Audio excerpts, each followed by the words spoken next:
Oh, wait, I didn't even finish that. So in 2022, after the cop did all of that, they ended up trying to pin me for domestic violence for no fucking reason. I was like, I didn't do anything. I didn't fucking do anything. They tried pinning me with domestic violence when I called the cops on Mike for being violent. They tried pinning it on me.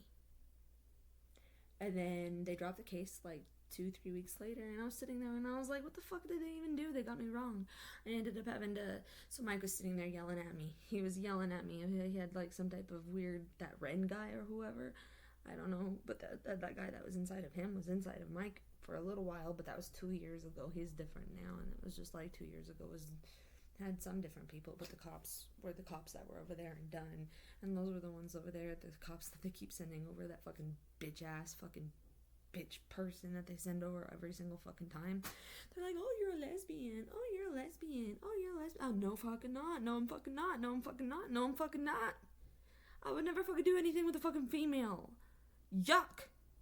And then on top of that, okay, so in 2022, going back in 2022, he was yelling at me, you can't eat the food in my fucking house, this is my fucking house, even though it's my grandma's house. My grandma owns this house. My grandma's the one that pays the mortgage. My grandma's the one that pays the fucking bills. My grandma owns this house, but Mike tries claiming it like a fucking squatter, like that fucking squatter on the FBI shows last night or whatever we were watching. He's all like, oh, I have rights to claim the house, this, that, and the other thing, and he was a crazy fucking drug addict who was homeless on the fucking streets. Mike acts like that. He's like, this is my fucking house. This is my house. This is my house. This is my food. This is my food. This is my food. You can't touch my food. Well, anyway, he was really abusive 2 years ago, and I tried calling the cops on him 2 years ago.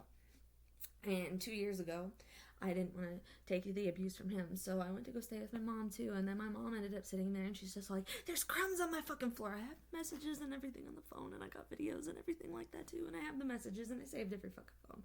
But she's all like, you left crumbs on the floor, you fucking dirty, filthy bitch.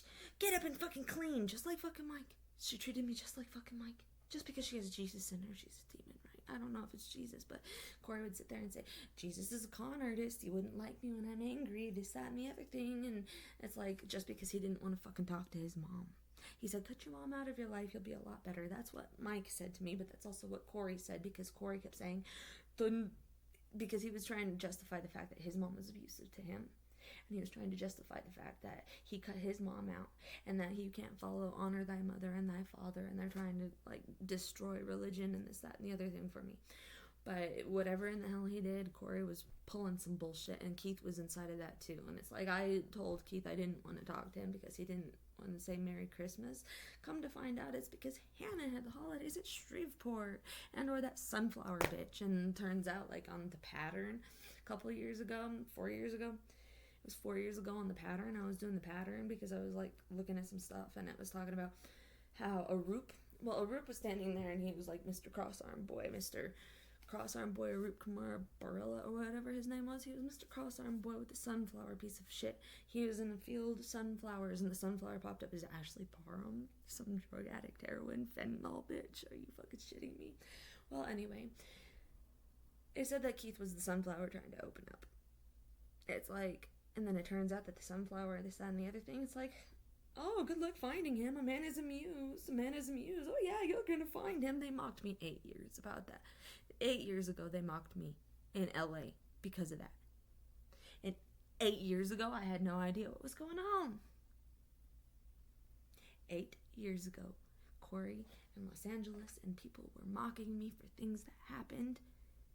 Now, it's like, no wonder LA's on fucking fire.